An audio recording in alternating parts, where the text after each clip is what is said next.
आपके फॉलोअर्स में रवीना टंडन भी हैं एक। तो जब आप आए, कितनी मुस्कुराहट आई खान साहब आपके। आप पटना से हैं ना? हाँ। हमें भी पटना पसंद है। बताइए, आपके पीछे पड़ा कोई क्रेजी फैन ऐसा? आजकल के फैंस जैसे। आप में से कितने लोग हैं जो बहुत एक्साइटेड हैं आज के सेशन को लेकर के? तो अब मैं जैसे ही आपको नाम बताऊंगा उनका, जो हमारे आज के गेस्ट हैं, तो आपका जो एक्साइटमेंट लेवल है वो और बढ़ जाएगा। ये बताने से पहले कि गेस्ट कौन है, मैं आपको थोड़ा सा बताता हूं YouTube के बारे में। YouTube में क्या है कि पूरे वर्ल्ड की अगर बात करी जाए तो करोड़ों चैनल्स हैं जो अलग अलग जॉनर्स में हैं, अलग अलग कैटेगरीज में हैं। उसमें से दो बड़ी कैटेगरीज हैं, मोटिवेशन और एजुकेशन। पूरे वर्ल्ड में जो वर्ल्ड का नंबर 1 मोटिवेशन चैनल है वो मेरा है, और जो वर्ल्ड का नंबर 1 एजुकेशन चैनल है किसी इंडिपेंडेंट क्रिएटर का, वो उनका है, जो कि हमारे गेस्ट हैं। उनके 17 मिलियन से ज्यादा सब्सक्राइबर्स हैं। Please give an energetic and warm welcome to the one and only Khan sir.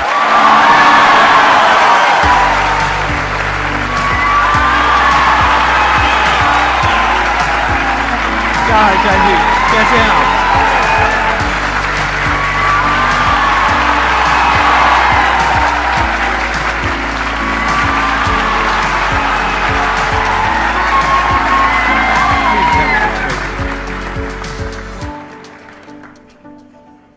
इससे पहले कि ऑडियंस आपसे कुछ पूछे या इंटरेक्ट करे, मेरे माइंड में एक क्वेश्चन है आपके लिए जी। जो बच्चे हैं वो आपके इतने दीवाने क्यों हैं, इतने पागल क्यों हैं आपके पीछे? मतलब मेरे कमेंट सेक्शन में भरा पड़ा था, खान सर कब आएंगे, खान सर कब आएंगे। मतलब ऐसा क्या जादू कर दिया आपने बच्चों के ऊपर?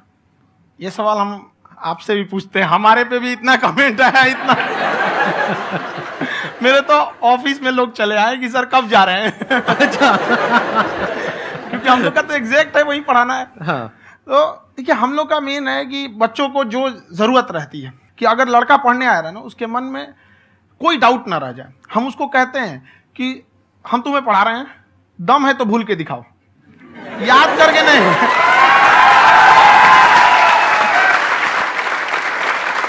प्लस आप जिस प्राइस पॉइंट पे पढ़ा रहे हैं, आई थिंक वो सबसे कम है, वो बहुत ही कम है। सर, ये जो फीस का कल्चर है, ये हमारा इंडियन कल्चर नहीं है।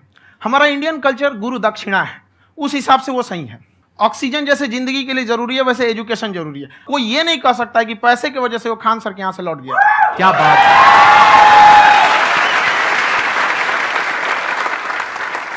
मैंने देखा कि आपका ये जो चैनल है कि ये पिछले 3 साल के अंदर अंदर ही ग्रो किया है। हमको जब चैनल शुरू हुआ तो एक दिन में हम 4-5 वीडियो बनाए।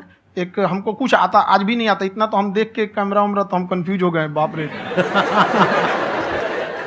तो हम एक ही दिन में वीडियो शूट किया, पढ़ाने वाला टॉपिक था हमको। उसके बाद कभी वीडियो ही नहीं, 6-7 वीडियो एक ही बार शूट कर लिए। और एक जो थे जिनका कैमरा वगैरह था, मेरे पास कैमरे भी नहीं थे उस टाइम, और कैमरा 35,000 का था। तो 6 महीना इसी में लग गया, जो 35,000 इसी में फंस जाएगा। तो उनके कैमरे से शूट किए, उन्होंने कोई चार्ज लिया, उसके बाद हम छोड़ ही दिए। लॉकडाउन लगा, तब हम कहें आप कैसे पढ़ाएंगे? वो तो 1 दिन 2 दिन करते करते अचानक लंबा हो गया। तब हमको याद आया कि ओहो, मेरा एक चैनल भी है वहाँ पे। तो उस समय उस पर लगभग 30,000 सब्सक्राइबर हो चुके थे। तो जैसे लॉकडाउन लगा तो उस पर पढ़ाना चालू किया, और पता नहीं क्या लोगों को पढ़ाई में इतना इंटरेस्ट आ गया कि आपका स्टाइल ऐसा है थोड़ा सा, आप आई थिंक पढ़ाई के साथ साथ में जो बीच बीच में आप थोड़ा बहुत छोड़ते रहते हैं ना, मतलब जो एंटरटेनमेंट चलता रहता है। ये बात हम देखिए, जब हम गुलाम थे ना, तो अंग्रेजों ने एक चाल चला था कि भारत को हम फिजिकली गुलाम रखेंगे 100-200 साल, मेंटली 1000 साल कर देंगे। उन्होंने पढ़ाई का मॉडल चेंज कर दिया। उन्होंने ऐसा डिजाइन किया कि ये टीचर की रिस्पॉन्सिबिलिटी है, वो पढ़ा के चला जाए। टीचर की रिस्पॉन्सिबिलिटी यहां खत्म नहीं हो जाती। पढ़ाना तो कोई भी पढ़ा सकता है, टीचर की इससे बड़ी रिस्पॉन्सिबिलिटी होती है उसे समझाना। वो समझा कि नहीं समझा। अगर लड़का आपके समझाने के बाद डाउट रह गया तो ये आपकी गलती है। लड़का हमसे पूछता है, सर इतनी भीड़ है आपके पास, तो कहे सर डाउट कैसे पूछेंगे? हम कह रहे यार, तुम्हारा डाउट बचेगा तब ना पूछेगा तुम डाउट यहाँ पे।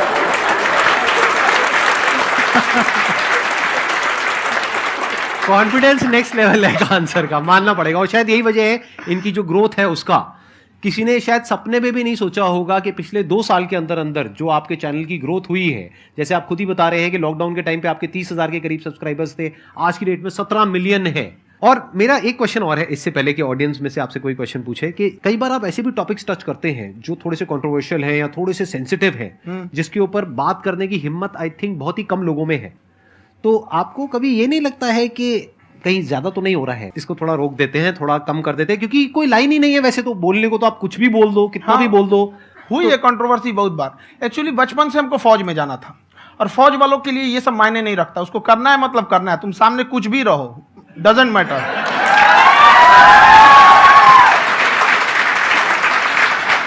और मैंने YouTube पे देखा कुछ वीडियोस में कि आपका जो इंस्टीट्यूट है वहां पर आज से कुछ साल पहले कुछ बम गिरे थे। हाँ, कुछ गिरे थे, कुछ तो बहुत सॉलिड जगह गिरा था, फटा नहीं वो। मतलब आपके आसपास? हाँ, बम को भी पता है कि टीचर की इज्जत किया जाता है। क्या बात है, क्या बात है। मैं समझ पा रहा हूं कि ये आपके अंदर जो एटीट्यूड है ये कहां से आ रहा है, क्योंकि आप बचपन से ही फौज में जाना चाहते थे, तो आप जंग के मैदान में ही खड़े हैं एक तरीके से। बस फर्क ये है कि आपके हाथ में कलम है, हथियार ना हो करके। हथियार से एक आदमी की जान जा सकती है, हाँ। कलम से बहुत ताकत होता है। शिक्षा एक ऐसा हथियार है ना, हर कुरीतियों से लड़ सकता है, हर तरह की समस्याओं से। और ये एक ऐसा हथियार है, मेटल डिटेक्टर में भी नहीं पकड़ाता है।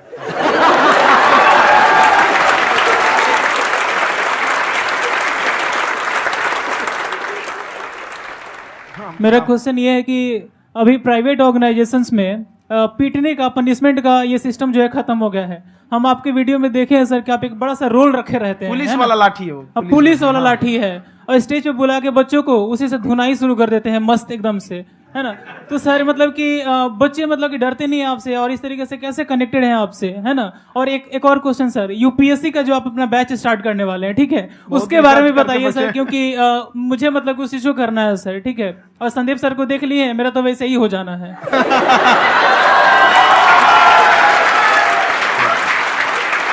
क्या हो जाना है? मेरा पूरा कंप्लीट करो। I'll be an IAS officer next year because I have seen you, sir. My day is like complete, sir. All the best. Thank you so much, sir. Thank you. पूरा बोला करो। Thank you.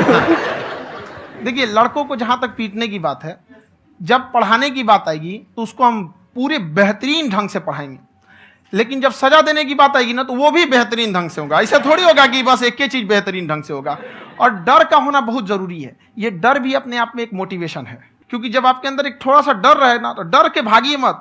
एक ऐसा डर जिसको आप लगे कि नहीं नहीं थोड़ा सा और करने की जरूरत है, फिर तो ये हम इसको क्रॉस कर जाएंगे आप। तो लड़कों के अंदर ये डर बनाना भी जरूरी रहता है। और रही बात यूपीएससी वाले की, जो आपने बोला, बहुत सारे लड़के वेट कर रहे हैं यूपीएससी की, क्योंकि 2-2.5 लाख फीस सारे लोग एफोर्ड नहीं कर सकते। और हमारा वही रहता है, हम तो ज्यादातर हमारे स्टूडेंट देखेंगे तो किसी के रिक्शा वाला, सब्जी वाला, यही लोग, इनको तो 2.5 लाख रुपया, इनके पास पूरी संपत्ति नहीं होती है, फीस कहाँ से भरेंगे वहां पे, उसके बाद रहेंगे कहाँ से।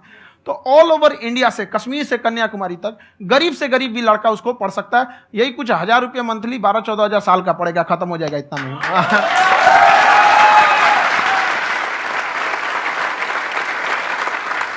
ये जो डंडे वाली बात इन्होंने कही, ये सच है? मतलब आप सच में एक डंडा रखते हो? पुलिस का ही है वो। और मारते हो?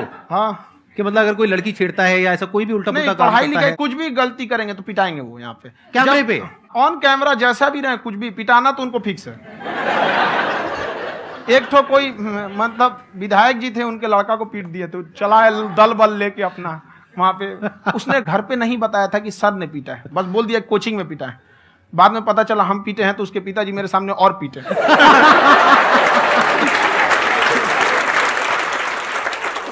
सर, आपका सबसे बड़ा डर क्या है, आप दोनों का? फौजी को डरे नहीं लगता है, बाकी अब सर से पूछिए। आज के सेशन से पहले कोई डर नहीं था, लेकिन अब मुझे इनकी डंडे वाली कहानियां सुन करके डर लग रहा है कि कहीं मैंने गलती से कुछ बोल दिया और इन्होंने कहीं पीछे कुछ रखा हुआ है, और यही आ करके अगर इन्होंने मेरी पिटाई कर दी तो बहुत बुरा हो जाएगा। तो इसलिए हमको थोड़ा डर लग रहा है।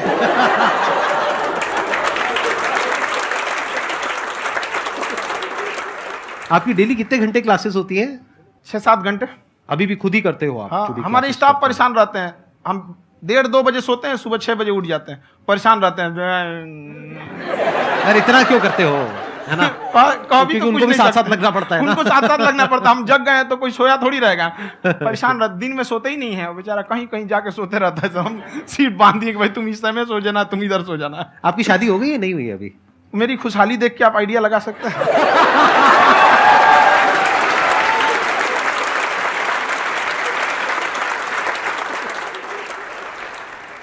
First of all I would like to say sir thank you so much to you and to your team कि आपने मुझे यहाँ आने का मौका दिया।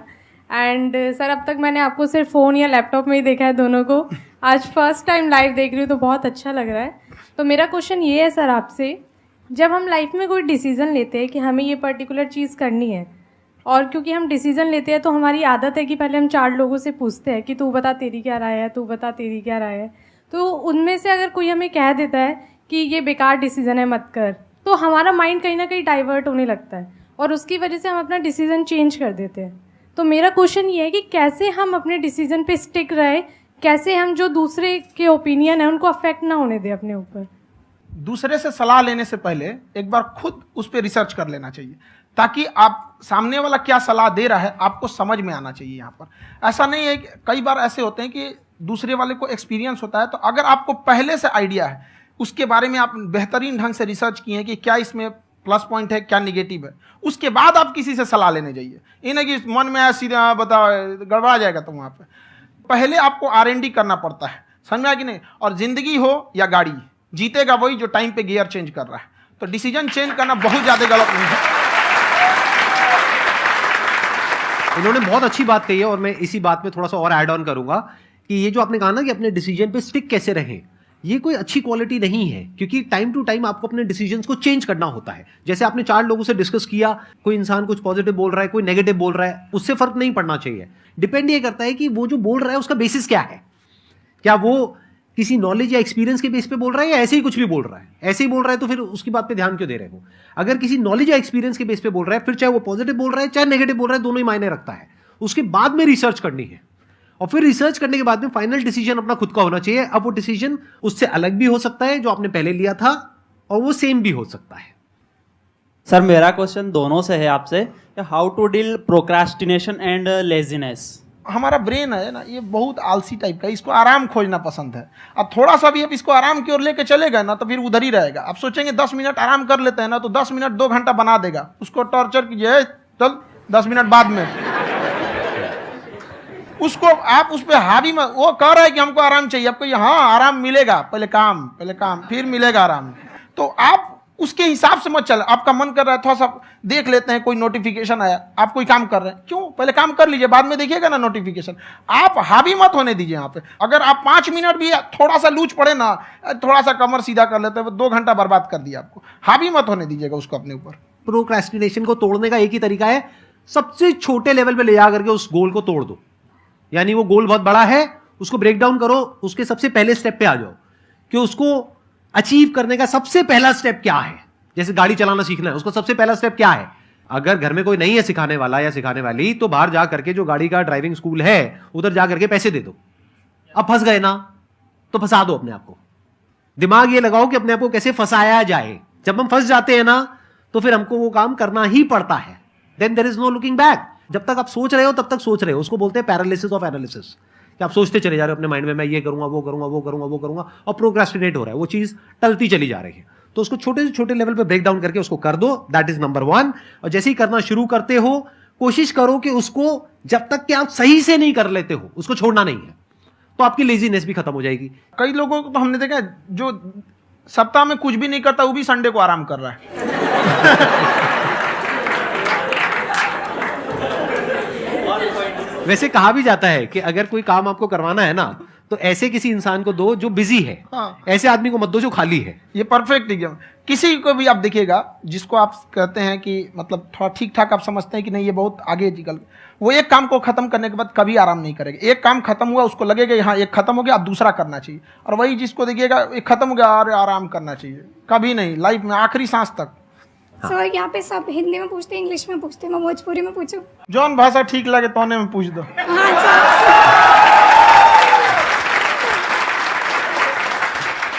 सर ये पूछे के चाहते नहीं कि जैसे हमने के पढ़ाई करे नहीं सर, तो कभी कभी डेली टारगेट्स जो होला वो कंप्लीट ना होला। अगर टारगेट्स कंप्लीट भी होला तो फिर ऐसा इरिटेशन या फिर वो एंजाइटी या फिर कि और करना है या फिर अभी नहीं हुआ, वो चीज़ हमेशा रहेला। तो वो कम कैसे करल जाए? देखिए टारगेट्स को ना हम लोग को एक अपने हिसाब से पहले फिट करना चाहिए। ऐसा नहीं कि दूसरे किसी इंसान को देख के हम टारगेट फिट कर ले। कोई लड़का 8 घंटा पढ़ रहा है, कोई पहली बार अभी पढ़ना ही चालू किया, उसको देख के 8 घंटा पढ़ेगा तो पढ़ाई छोड़ देगा। तो आप अपनी क्षमता के हिसाब से देखिए कि आप कितना पढ़ सकते हैं। अगर आपने एक घंटे को बना लिया कि हम 1 घंटा पढ़ सकते हैं, अगले 1 हफ्ते तक उसको सस्टेन रखिए। जिम में कैसे करते हैं लोग, पहले दिन उठा लीजिएगा 1 क्विंटल तो हार्ट अटैक हो जाएगा। तो वो धीरे धीरे टारगेट सेट कीजिए और अपनी क्षमता को भी देखिए। हर इंसान की क्षमता अलग है। कंगारू को देख के हाथी छलांग मारेगा, पैर तोड़ के बैठ जाएगा।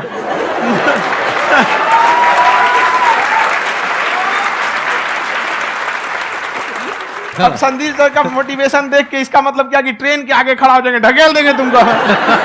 हालांकि ऐसा कर देते हैं, लेकिन ऐसा करिएगा लोग नहीं, क्षमता पता होना चाहिए। आपके अंदर एंजाइटी हो रही है कि मैंने कर तो लिया है, आप ये नहीं कह रहे कि मैंने कुछ भी नहीं किया है फिर मेरे को एंजाइटी हो रही है। आप ये कह रहे हो मैंने काफी कुछ कर लिया है फिर भी एंजाइटी हो रही है कि कहीं कुछ छूट तो नहीं गया है। तो बेसिकली आपको ये देखना है कि अगर आपके अंदर ये एंजाइटी हो रही है, that means you are a very good student, आप एक अच्छे स्टूडेंट हो। क्यों? क्योंकि बहुत सारे स्टूडेंट्स तो ऐसे हैं उनको पढ़ने के नाम से एंजाइटी होती है। तो आपको एंजाइटी हो रही है कि मैंने पढ़ लिया, दिन में मानो 8 घंटे का आपने टारगेट सेट किया और 6 घंटे पढ़ लिया, या मान लो 8 घंटे भी पढ़ लिया, फिर भी एंजाइटी हो रही है कि मैंने 10 घंटे नहीं पढ़ा। तो ये तो अच्छी क्वालिटी है ना, ये तो एक ब्रिलियंट स्टूडेंट की क्वालिटी है, क्योंकि एंजाइटी उसी को होती है जो केयर करता है, जिसको परवाह है, उसी की तो एंजाइटी होती है। जैसे माँ को अपने बच्चे की, जैसे एक माँ को अपने बच्चे को लेकर के एंजाइटी होती है। हंस लो मजाक उड़ा लो मेरा। कोई बात नहीं, एडिट कर देंगे इसको हम। हाँ।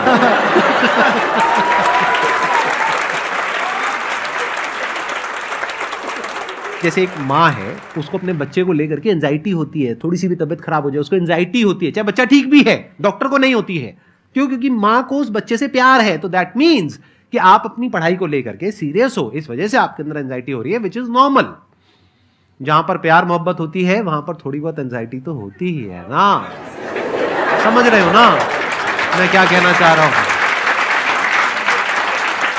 आप लोग समझ रहे हो ना मैं कहां जा रहा हूं? जब वो किसी और से बात करती है तो एंजाइटी होती है ना।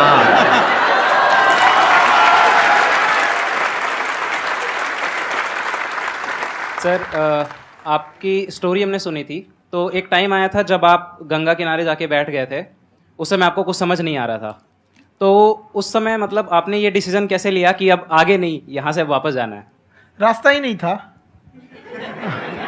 घर जाने के लिए एटलीस्ट 90 रुपए चाहिए थे, जेब में 40 रुपए थे। कैसे घर जाते हैं? और हम गंगा के किनारे चुपचाप बैठे बैठे हम कहें कि बहुत टेंशन हो गया, अब घर जाना चाहिए। रूम पे तो किराए के रूम पे ही आदमी सारे लोग रहते। गए वहाँ पे तो रूम लॉक हो गया था। तुम खटखटाएं तो ऊपर से गुस्सा से बोले जो ऑनर थे, क्या टाइम हो गया है? तुम कहीं 9-10 बज रहा होगा। घड़ी देखिए तो 2 बज रहा था रात का, 2-2:30 बज गया था वहाँ। टेंशन में आप तो होता है, कई बार ऐसा समय आएगा कि लगेगा जैसे अब कुछ नहीं हो सकता है। तो इससे घबराना नहीं है। कभी कभी गुच्छे की आखिरी चाबी भी ताला खोल देती है। जो बातें आपने बताई कि घर में प्रॉब्लम ये तो बहुत लोगों ने फेस करी। वहां पर आप अकेले नहीं है, बहुत लोगों ने ये प्रॉब्लम्स फेस करी, बहुत तरह की प्रॉब्लम्स देखी, बहुत तरह की स्ट्रगल्स देखी, लेकिन वो सब इतने कामयाब नहीं हो पाए जितने कि आप हुए। तो आपके अंदर ऐसा कुछ ना कुछ है जो औरों के अंदर नहीं है। तो वो मैं जानना चाह रहा हूं कि वो ऐसा क्या था जहां से कि आपका दिमाग यहां तक सोच पा रहा है कि मैं पूरे इंडिया में इतने बड़े लेवल का चेंज लेकर के आ सकता हूं, एजुकेशन फील्ड में रेवोल्यूशन लेकर के आ सकता हूं। ये सोचना ही बहुत लोगों के बस का नहीं है। मेरी एक खुद की थिंकिंग, अगर हमको कोई 100 रुपए किसी काम के लिए दिया, हम सबसे यही कहते हैं, तो हम कोशिश करते हैं उसे 200 का रिटर्न दे। अगर कोई हमसे 200 रुपया फीस दे रहा है, 250 दे रहा है, तो हम उसको ये कोशिश करते हैं कि तुम्हें ऐसा लगे कि नहीं भैया हमने 10-20 हज़ार का पढ़ लिया यहाँ पर। वो ईमानदारी से कभी कमी नहीं। और हमेशा अगर हम प्रॉमिस X का करते हैं तो डिलीवर 4X करना चाहते हैं। ध्यान से सुनना और ध्यान से समझना इस फर्क को। अगर आप समझ पाए तो बहुत आगे जाओगे लाइफ में। एक वो होते हैं जो ये सोचते हैं कि हमें सब कुछ मिल जाए, हमें कुछ भी करना ना पड़े। दूसरी कैटेगरी होती है लोगों की जिनको जितना मिलता है उसमें भी चोरी चकारी करते हैं या कोशिश करते हैं कि उससे कम दे सामने वाले को जितना कि हमें मिल रहा है। तीसरी कैटेगरी होती है लोगों की जो इनके जैसे लोग होते हैं। वो क्या करते हैं? वो ये सोचते हैं कि अगर मैंने किसी से 1 रुपए भी लिया, देखा जाए तो 200-250 रुपए कुछ भी नहीं होता है, 200-250 रुपए अगर मैंने लिया तो कैसे उसको 400 रुपए की वैल्यू दूं। ये जो थिंकिंग है ना, यही एक फर्क होता है एक ऐसे इंसान में जो बहुत आगे निकल जाता है और उस इंसान में जो मीडियोकर रह जाता है। आप अपने आप को अपने आप के ऊपर समय दीजिए, उसको डेवलप कीजिए। जब आप अपने आप के ऊपर खर्च करते हैं तो आने वाले समय में लोग गूगल पे आपको सर्च करते हैं। क्या बात है सर, ये आपने अभी बनाया है या ये कोई पुराना आपका वो है? बनते रहता है इसे, फ्लो में बन जाता है। आपके अंदर ना सर एक कवि छुपा हुआ है कहीं ना कहीं जो बाहर आना चाहता है। कभी ना कभी आपने सोचा होगा कुछ? हाँ, कभी कभी देखिए, एक चीज है, संगत का बहुत अच्छा असर पड़ता है। ये चीज को हमेशा, संगति का मतलब लोग हल्के में ले लेते हैं। संगति का मतलब होता है संग संग गति। तो अच्छे लोग के साथ रहेंगे तो संग संग अच्छी गति होती जाएगी, खराब में रहेंगे तो ये भी होता है। बट अपने आप को थोड़ा सोचना चाहिए कि हम केवल जी के मर जाएं इसके लिए नहीं आए हैं। लोग कहते हैं कि सर नाम क्यों नहीं बताते अपना। हमारी एक ही सोच है कि जाने के बाद इस दुनिया से हमको मतलब एक चीज देना चाहते हैं स्टूडेंट्स को, कि वो याद करें कि इस पैसे की भाग दौड़ की दुनिया में हर कोई दोनों हाथ से लूटने में लगा है, खाली हाथ जाने के लिए ये सबको लगा है। तो हर कोई को ये सोचना चाहिए कि था कोई इंसान जो इतने कम फीस में इतनी शिक्षा जो महंगी थी, जो कमाने का रास्ता था, उसको भी एकदम कंपटीशन इतना कर दिया कि अब लोगों को अपनी फीस बढ़ाने में डर लगता है कि अरे यार, लड़का कमेंट करता है कि खान सर इतना ले रहे हैं, आप बहुत बड़ा टीचर हो गए।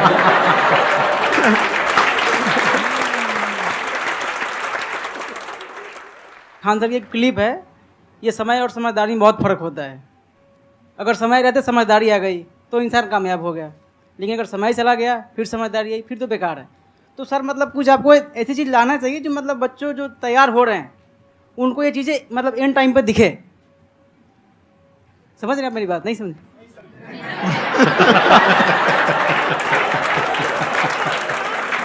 यही होता है सर का मोटिवेशन ज्यादा हो जाता है। जब आप स्ट्रगलिंग फेज में हैं तो कम से कम चीजों को अपने ऊपर खर्च कीजिए, ज्यादा से ज्यादा सीखने में खर्च कीजिए। अगर आपको राजा बनने का शौक है तो गुलाम की तरह मेहनत करना सीखिए, तब राजा बनना।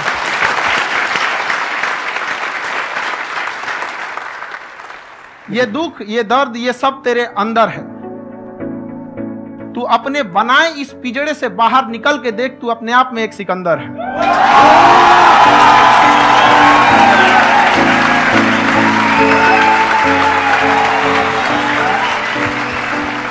Thank you so much sir for coming.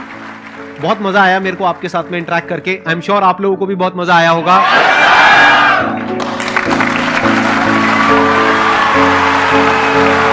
Thank you so much ji.